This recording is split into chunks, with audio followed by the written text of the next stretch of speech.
I am speaking with, through the magic of Zoom, Niko Samsonidse fighting at Oktagon 50 for the featherweight championship. Obviously, a big fight coming up. We're coming into fight week now, so how is everything feeling? Oh, nice talking to you. Feels good. I'm really excited. I'm happy now having fight week. I can't wait for Saturday. Feeling prepared and ready to go. I can't imagine what the last couple of years has been like for you. A bit of a roller coaster ride with the injury and then coming back. And we'll get to that. But I wanted to start with, first of all, this being a 5 round fight, has that changed how you're preparing it all? Well, for sure. I mean, having in mind that it could be a five rounder, we prepared also as well with big focus on conditioning, but that was never like a big issue for me. So we kept that in mind, but still like more specifically prepared for the opponent itself. And of course, the opponent, Losene Keita, I mean, he's been around for a while. He's coming off a loss, but that was an injury loss as well. So I don't know if you really count that. But what are your thoughts on him as an opponent?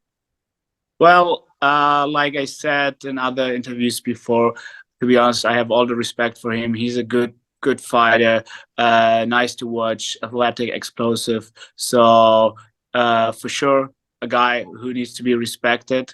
But let's go wait for Saturday and let's wait for some nice action in there. I love the confidence. Are you expecting anything in particular from him in terms of his approach? I think he's gonna like go and try like stand and bang, be explosive. That's what he's always been doing. So I think he's not gonna change his tactics. And then I talked about the roller coaster of sorts that you went on with, going back to the broken leg, which, that would have been a 5 round fight potentially as well. And obviously what happened happened. Did it take a while for you to regain your confidence in the leg? I mean, I know you fought twice since, but how long did it take for you to go, yeah, okay, I'm fully good? Well, to be honest, the first fight was the perfect test for me because I threw the leg like the kicks quite often in my first comeback fight, and that proved me that everything was fine. I'm feeling good. I'm not even thinking about the like about my leg, about the injury itself when I'm fighting or when I'm kicking. So yeah, I'm pretty confident.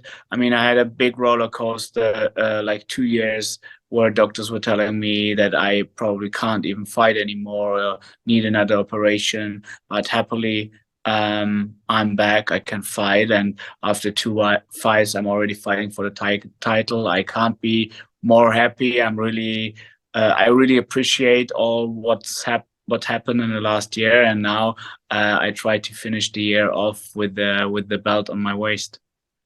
I mean, I did a year recovery on a broken leg myself. I can definitely relate, but I'm not an athlete. I can't imagine that part of it. You mentioned the doctor saying you might never fight again. Did you ever think that, or were you confident that you would come back? I would describe myself as a quite optimistic guy, so I always had the hope to be able to fight again. So um, yeah, I always tried to make everything possible that I can be back in the cage. Well, optimism is definitely a good thing to have, a good quality to have when you go through something like that. Um, I want to talk a little bit about a few other things. One of which is, I believe you were born in Germany, but Georgian by heritage. And we've seen this huge wave of Georgian fighters come in the last couple of years, all kinds of success. What has it been like seeing that? Well, I'm super proud of all the guys being so successful in UFC or other organizations. Yeah, it's nice to see such a small country having so many good fighters, and I'm aiming to become one of them. Well, it's definitely crazy that you've got so much talent coming out of that region. Definitely speaks to the culture there and the training. Um, And then I wanted to talk as well about Oktagon. It's really made a splash in the European scene over the last year or two. Obviously, that welterweight tournament with all the money on the line. What has that been like for you to be able to compete in a big promotion? And it's not the UFC and it's not the PFL. It's not the UFC, it's not the PFL, like you said, but man, I tell you, I don't know if you have been to an Octagon event, but this is crazy. Like the crowd is going crazy. The stadium is full, over 10,000 people. Um, it's amazing. I didn't know actually before I fought there the first time, and I was welcomed so nice, even though I fought against a local guy there. And yeah, it's crazy what Octagon has accomplished in such a short period of time, and I think it's taking over Europe. Well, it definitely has been. I think Octagon, KSW obviously is a big one as well.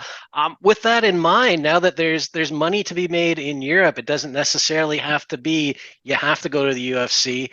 What are your thoughts about your career moving forward? Are you hoping to win this title, defend it a few times? Are you aiming for maybe the UFC or PFL Bellator now that they're one company?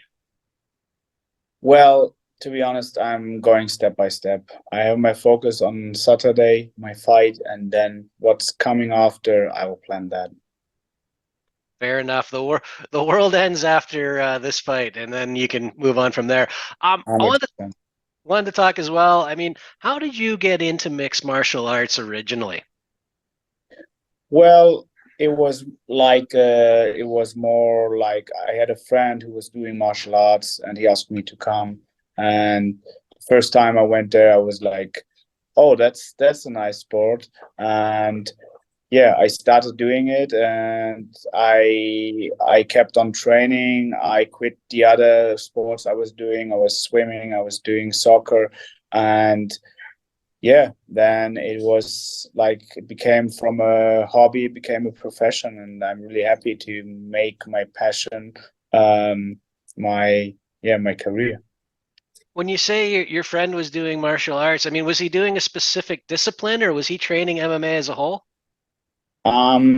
Back then they were doing some freestyle stuff with acrobatics and stuff. I was doing that for 2 years, and then the trainers they took me to a MMA gym. But this MMA gym back then where I was training was more like a grappling gym. So the first few years I was doing grappling all the time, and then I started properly training stand up MMA, everything combined. I mean, actually, also like the sport in Germany is still evolving, and back then was really rudimental, you could say.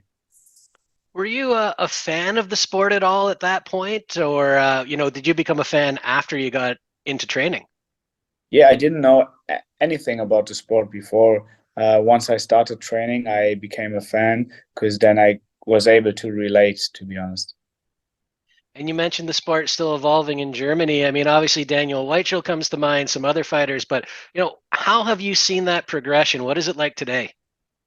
Well, I'm so happy about the development in Germany because like 5 years ago, you can't compare it to 5 years ago. Now we have had like a lot of, for example, Octagon events. Last event was in Cologne, 18,000 or even 20,000 people, which is crazy, especially for Germany, having guys who like are MMA superstars, you could say, in Germany. And that's amazing because more and more people know the sport, more and more people want to do the sport or become professionals. So it's like it's it's on a good road, let's say.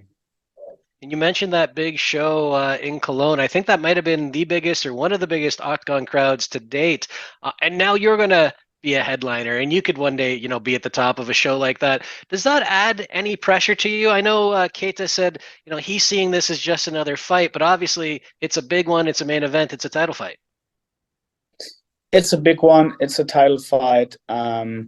It's for me. It's not adding any extra pressure. It's more like adding extra motivation, extra excitement, because I'm really like happy. I was waiting so long to be back in the cage. Now I had 2 fights, and now I'm even more happy to be able to do what I love and in front of such a huge crowd, and even for a belt. I mean, that's amazing.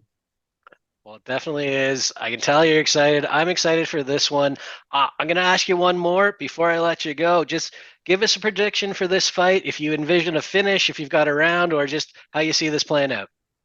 Well, I never do predictions. I always visualize different endings, me getting the hand raised, getting this belt around my waist. So just tune in on Saturday and watch a good action-packed fight.